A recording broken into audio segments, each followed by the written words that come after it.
Well, hello, my paranormal peeps, and welcome back to Deep Woods Paranormal Podcast. I am your host, Matt Harvey.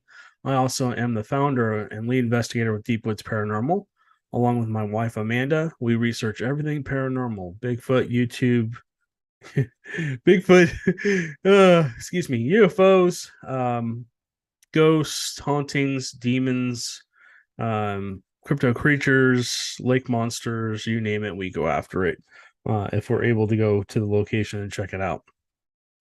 This is the Bigfoot only podcast. On this podcast, it's supposed to be Friday night, but unfortunately, it's a day late.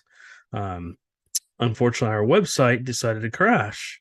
And guess who got to spend all night long last night trying to figure out how to get back up, which I wasn't able to. Um, so if you're going to our website right now, it's a little bit messed up. Anyways, it's not there, and it just needs. I'm gonna have to rebuild it somewhere else. Unfortunately, the company that wanted to help us fix it gave me a price that was just astronomical. I'm like, no, all right. So again, this is the Bigfoot only podcast. We're going to talk about quite a few things today. We're going to focus on the Sam Houston National Forest.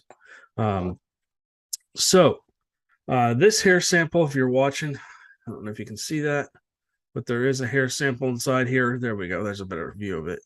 You can kind of see the little scraggly thing there. That's a hair sample. Now, I went out a weekend ago to actually, now it's been 2 weeks with David, and he's a witness. He never actually physically saw the Bigfoot, but he had every other experience you could have with Bigfoot and found prints and all this other stuff. I talked about this last time, so I'm not going to go into it too much this time. But we're looking at his area heavily right now. The problem is there's hunting going on, so we're not able to get out to that area and safely investigate without probably being shot at.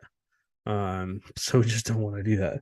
But I have the hair samples that I collected from him. I'm getting them put into these little vials, and I will be sending them off to hopefully get DNA tested very soon. If you guys have anybody you trust that you use for DNA, let us know. Company that's actually sent you back samples. I mean, sent you back information. We've submitted a couple samples and never got anything back.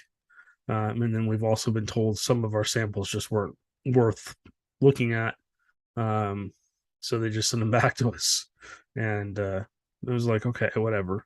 I do have a microscope here. It's not, heavy duty microscope. It's just a little kid's microscope. But I do intend to look at the hair samples underneath that. And maybe I'll film myself doing it. And so you guys can see what I see. I don't know if there's going to be anything to them. But these were found about 11 feet up in the tree. And I don't know what critter would have that long a hair, stringy, long brown hair that was up on those branches. Those branches were very flimsy. It's not like something large could have been on there. And something had to reach up into those branches and get some hair caught. So we're working on getting those samples sent out. We'll be doing a video. I'll release that video of us kind of pulling the hair apart from everything. It's unfortunately when I pulled it down, I got like half the branch. I did say they are flimsy. It was just a very thin branch with a lot of hair samples on it. So I knocked it off carefully, trying not to disturb the hair, and I didn't want it to touch the ground. So I caught it with basically in a bag, put it in a bag, and then basically brought it back. So it's not been touched by us. It's not been breathed on. It's not been contaminated. Right now, we're going to basically, like I said, put it in these test tubes and send it out for DNA. So we talked about the Sam Houston National Forest. This is a place that we've talked about many times. It's a location that has, I don't know how many reports. It's got so many reports, it's not even funny. I think a Bigfoot's seen like once a week or more at this location. So, what we want to do is we want to go look into some of these locations, and I'm going to do that in just 1 second here. Sorry, I just had to wet my Oh, okay. Let me share my screen with you guys. We'll go on to the Bigfoot map. If you've been on this podcast before, either visually or listen to us, I kind of talk about things as detailed as I can. This time, we're going to be a little more careful because I don't really want to give out too much information, especially because we're still looking. So, if you're watching this podcast, you can see the Sam Houston National Forest has like three different sections.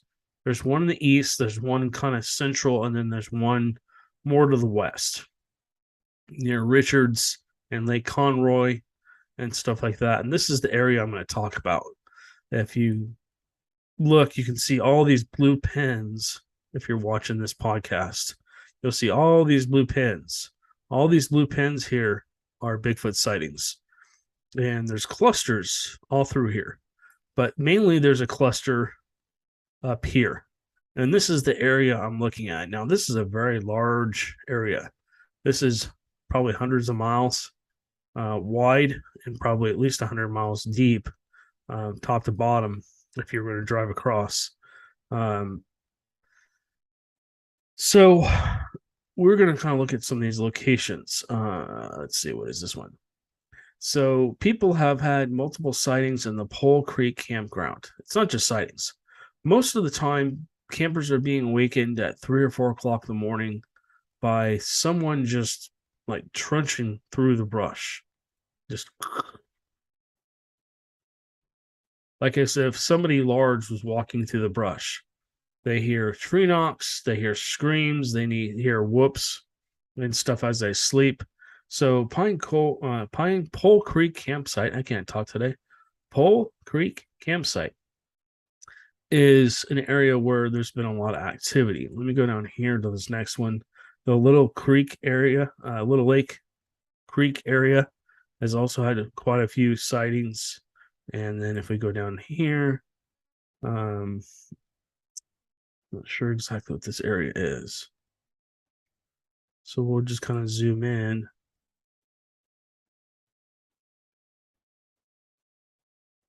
Let's see here. Let me take that back off and I'll zoom back out. This one, let's see. This one here. Okay. So we're down in this area. So this is just on the outskirts, the western side of Sam Houston National Forest by Bethel Road. And looks like there's Bethel Cemetery, which I believe somebody might have told me they had some activity here.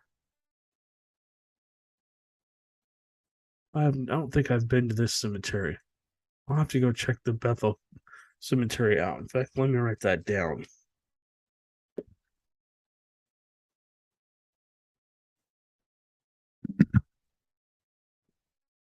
Bear with me for just a second. Just writing this down. This is how my research goes. I start poking around at places where there's been a lot of activity. And then essentially, as I do that, I basically kind of come back and start looking around at different places. I've talked about this multiple times. But I'm looking at the cemetery. I'm going, okay, it's kind of wide open around it. It's got some homes, but it's across the street and it's basically wide open territory. What I'm looking at mainly is it looks like there's a big pond right behind the cemetery, and there's a green belt back here. And so something could come across the road here, duck into the tree line, and you would probably never see them. Bigfoots, a lot of the time, look like they're wearing ghillie suits. So that's interesting. Here's the area David and I researched up in here. This is where the hair samples and everything were found. I'm not going to go into that location. But so you got a cluster of sightings in this area. Let me zoom out so so you got a cluster of sightings in this area. Now I'm wondering if there's a campsite here. I just talked about Pole Creek, and then over here, David had his experience over here. That is private property. You can't go onto that area. I was allowed to go up with him. and then a little creek area. So this tells me there might be a Bigfoot in this territory, doing some hunting and stuff at night. I would imagine that they understand that the hunters are going, so they're probably really quiet at night. They probably aren't making a lot of noise as they go, unless somebody disturbs them. But this is an area of interest. This whole section here, from Bethel Road over to the 149. Let's see. This section of forest, if it's almost like a circle, the road's kind of encircled. The 149 and the Bethel Road. Bethel Road's on the west side. The 149's on the right side. I'm sorry, the east side. And in between there, it's like there's this big chunk of green, and it just makes me wonder if there's activity there. So now here's the Lone Star hiking trailhead. I'll have to talk to David and see what he thinks about this, but I would imagine walking into this area. Let's just take a look at this. Oh, look at that. Little Lake Creek.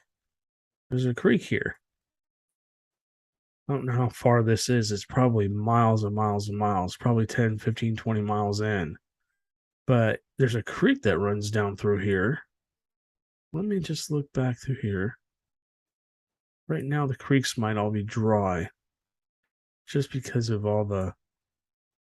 Yeah, so there's a lake that, I'm sorry, a creek that runs all the way through this whole area. Yeah, it runs right down past Little Creek, Little Lake Creek um, campgrounds. And that's where somebody had an experience. So I'm wondering if they're following the Little Lake Creek. Again, bear with me. Let me write this down.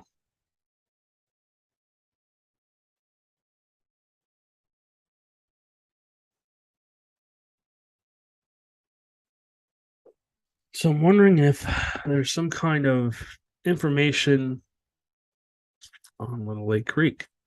It looks pretty dry right now. And as I zoom in, it doesn't look like there's much there. I know the creek that David and I went by was pretty dry. This also looks like a place where water comes through, maybe. So we're just zoomed in on the map if you're listening to this.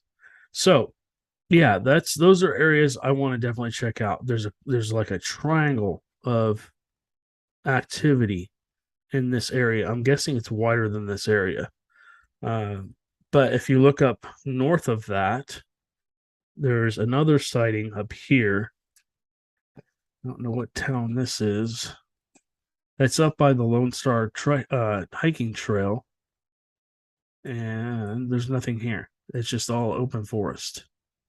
So this is where somebody had a experience as well. So definitely have to check out that hiking trail, Lone Star hiking trail. We'll definitely check that out. And then if you come across here, this is kind of on the other side. There's a couple of sightings up here too. What's here? Nothing. I don't know why that keeps showing a lake. There's nothing there. It's showing a lake because there's just nothing there. I don't understand. There's no lake here. This is just just a big open area.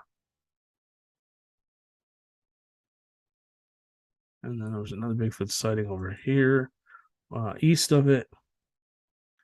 Again, just a big open area of just brush. So this is the kind of thing where I need to put my backpack on, my camping backpack on, and go just take my time, hike out to these locations, maybe spend a couple nights out, going out to those locations and seeing what I can experience. We do allow people to come with us on our Bigfoot investigations. So if you're a Bigfooter in Central or East Texas and you want to come out and do a Bigfoot research with us, please let us know. Or you can, basically email us or call us. All of our information's everywhere. So I think on the bottom of this podcast, my phone number's there. So those are two interesting places. There's not a lot there. There's a home. No, let's see. Looks like there's a farm up here. So when I see farms, I start looking at it going, okay, what are they growing? Do they have an apple orchard? I can't talk. Do they have an apple or I can't speak. I can't say that. Apple or I just can't say orchard. There we go. Apple orchard or some kind of fruit orchard. Are they growing pecans? Or are they what are they growing that would draw a Bigfoot up in this location?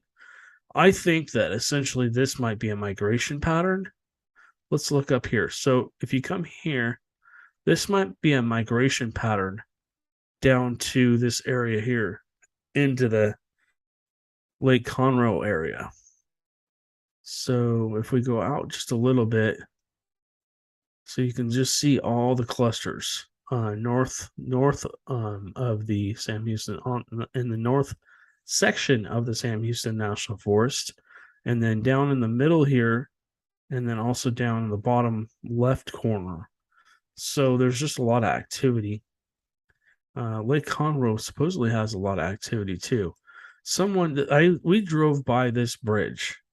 I'm going to see if I can put this down here so we can actually see.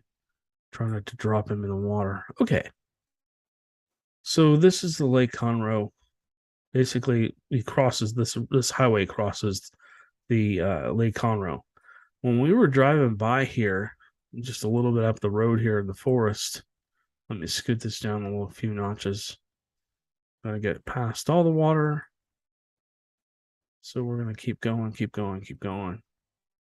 We're about a quarter of a mile from the water. And I looked over and I started seeing tree bends.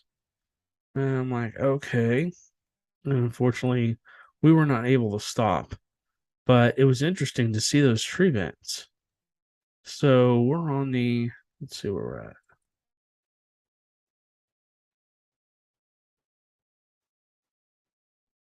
We're on the west side of the Lake Conroe, off the 1375.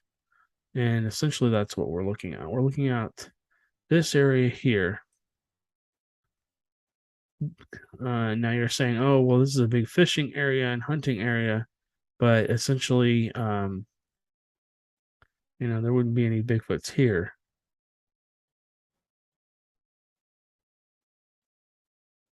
Let me go back out. The word just took us. Took us to New Waverly. Right. Oh, I'll get back to that spot. Just give me a second here. All right. New Waverly does have activity too. It seems like there's a cluster all the way across this whole section. And I would imagine there's probably hundreds of Bigfoot sightings missing from here because unfortunately, a lot of people don't actually talk about their sightings. All right, so we're over by Lake Conroe. So here's another place with Bigfoots. Okay, so you got Kelly's Pond, which is I'll just show this to you. We've been there, man, and I have. It's a nice location. Let me see if I can flip through these pictures. Yeah, there we go. There's the campgrounds. And a lot of Bigfooters actually come down here. Now, this is the pond. This water's disgusting. I feel bad for this little dog that ran in there. But back in here, what was that?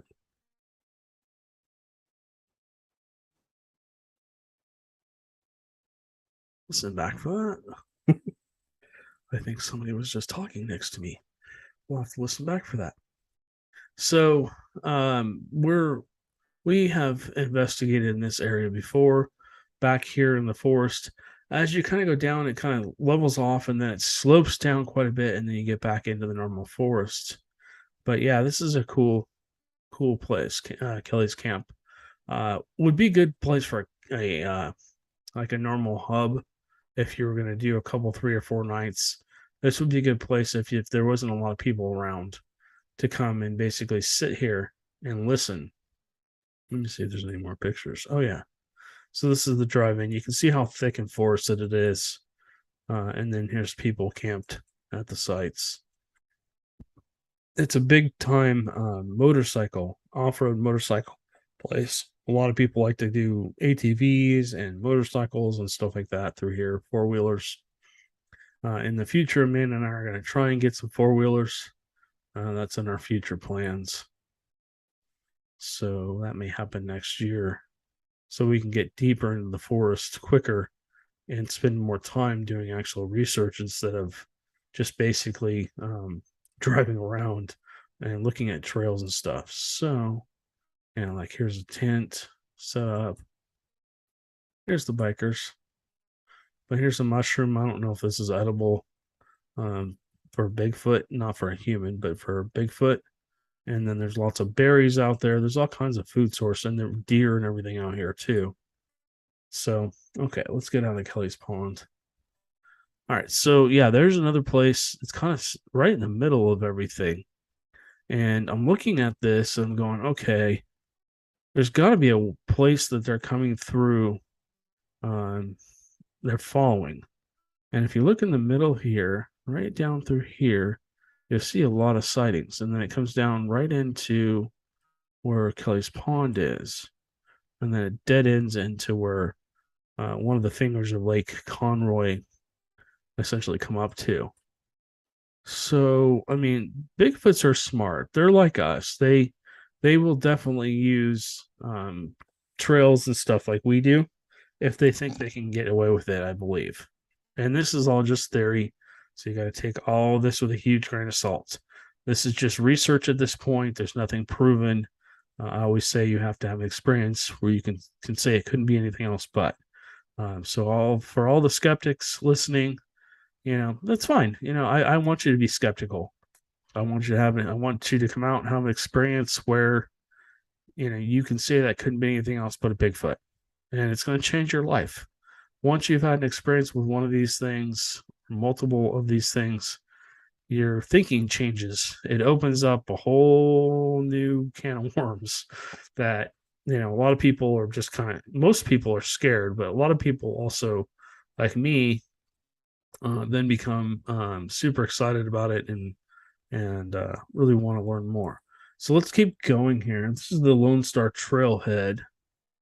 This is a place right next to where the people had the sighting on the bridge that crosses Lake Conroe. And there's Bigfoot reports on the other side. You would think that they would go through, kind of come down here and basically come across the top over here above Lake Conroe, and then maybe go back up into this green thicket and then can maybe come across here as they need to. But I think that a lot of Bigfoots are territorial. They stay in territories. My belief is that Bigfoots, once they're born and they get to a certain age, let's call them teenagers. I don't know how long Bigfoots live or whatever, but we're working on that. So let's say a Bigfoot reaches maturity and maybe they're not full grown, maybe they're just kind of a teenager, but either they're causing problems for the group or maybe it's time for them to move on. Maybe there aren't a lot of females in the group that they're in. And so they have to migrate. They have to go find another group. The Sam Houston National Forest is a little strange. It's a little different than that for me. I honestly think they move around quite a bit. I don't think they really stay in a place for too long. When David and I were out, I'm pretty sure something was watching us. I'm pretty sure the day watcher or whatever you want to call them, whoever was keeping guard was alerted to our presence somehow, and then essentially wanted to make sure that we knew it hurt us, and kind of let the other members of the group kind of know, hey, there's people in the area. So yeah, I mean the Sam Houston National Forest is just a really cool place. This whole, if you're watching this podcast, this whole section, this green section here, this green section here, and this green section over here, it's all part of the Sam Houston National Forest. So yeah, and then Lake Conroe. Lake Conroe is a big time hot spot for them. I would imagine not the bottom section of Lake Conroe where all the families are and homes are, But if you follow Lake Conroe, it comes up a couple places into where the Sam Houston National Forest is. The actual thicket of it is, and it could be a good water source, could be a fishing source, could be a place to swim or whatever, cool off in the heat and stuff like that, especially because we're having such a drought here in Texas.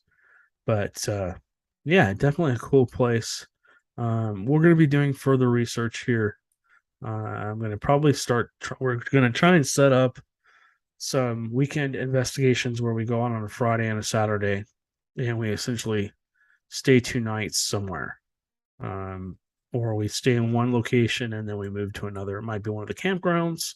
It might be Matt gets his backpack on, throws everything he needs for 2 days, and walks into the wilderness and essentially, lives off whatever he has. I have to make my own makeshift camps, walk out into the wilderness, and basically kind of like Survivor Man type thing. So yeah, that's coming down the pike. So yeah, they'll definitely be doing a lot more work in the Sam Houston National Forest. We're gonna be working with David. He and his wife, I think I said this last time. After I left, they went out and they heard some hoots and howls and stuff like that. So we're narrowing down locations, and we're gonna try and pinpoint exactly where they are. The long-term goal is to either tranquilize one and somehow put a tracker on it, that they can't somehow get off. Which, I mean, if these things are as strong and as powerful as we think they are, I mean, they're going to be able to rip a collar off or whatever without an issue. But yeah, we need to, something under the skin, something like that, where we can track where they're going. If we could dart one, we could get a skin sample, hair sample, some saliva, maybe some blood, and then basically study it. Get a lot of detailed photos and videos, really document it. Maybe get some samples under the fingernails and stuff like that. So, and then of course the idea is to basically dart it, get the information we need, collect all the data we can, and then basically just leave it and let it go, and not hurt it any further. So there's another option, and we've been talking to a lot of people about this. And I don't know even where to even start looking for this, but there's another option where you can put something inside food. I've talked about them liking peanut butter and jelly sandwiches, and apples and grapes and stuff like that. If you could find a small enough, oh, okay, my computer just did that. If you could find a small enough little tracker, and you could put it in like a grape, or you could put it inside of an apple, or you could put it inside of the PBJ sandwich, and essentially leave it, have them take it, eat that, then you could track where they were. You could track them, at least for a couple of days, and watch their movements and see where they go. And then you could go to those areas and carefully start looking around. I wouldn't want to obstruct what they were doing. I don't want to encroach on their territory more than we already have. I mean, people have completely encroached in on wildlife's territory the whole time we've been here. But yeah, just theories at this point in time, just ideas. If you know somebody that has that tracking device, or would be able to help us with getting a tracking device, and down goes the soda, please let us know. We are looking for people to help us actually make this happen. We really want to make sure that our research goes to the next level. We don't want to just get a Bigfoot on trail cam. We don't want to just get a hair sample or a footprint or whatever. We want the whole enchilada.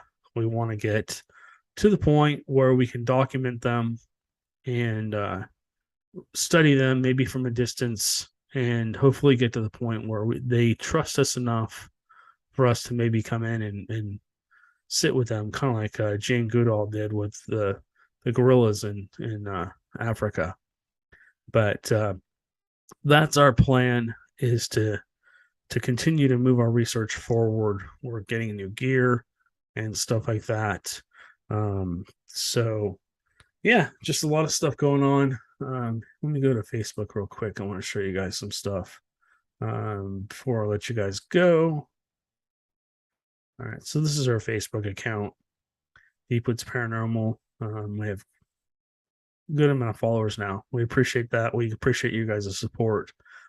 Speaking of social media, if you guys wouldn't mind, if you like our podcast and you enjoy it, please like and share this on your social media. We're growing like crazy. This podcast is getting more and more popular.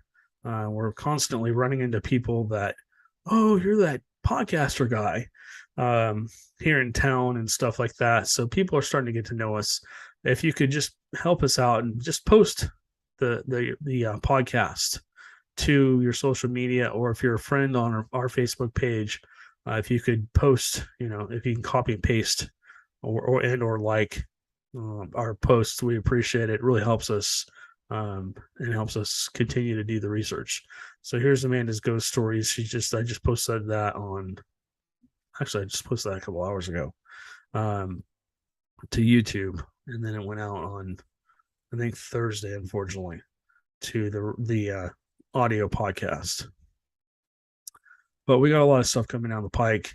We're going to be doing an investigation at the San Jacinto Jail Museum here in Cold Springs, Texas, on the 26th of November at 8 p.m. Really cool location. It has the jail has a old post office, a double wide school, and then a train depot. And then also the grounds are haunted by the 300 or so people that were hung there. A lot of people hung on that property. A lot of people died on this property. And did I mention there's Bigfoot reports around the area too? One of our clients said she thought she saw something watching her from the forest, and then it just basically moved back into the forest.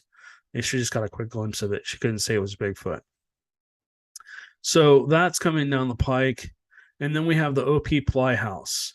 That will be on October 22nd. You can get tickets by clicking on here on our Facebook page. This is not our event. We're just going to be doing a podcast. And then after everybody leaves, we're going to get the opportunity to go into the house and do a full investigation for 4 or 5 hours. And there's 2 homes. So we'll be documenting as much as we can in both locations. All right, guys. Well, again, thank you so much for listening. We really appreciate it. You guys have a great night and enjoy the rest of your weekend. And please like and subscribe. Please share this on social media, and we'll catch you on the next one.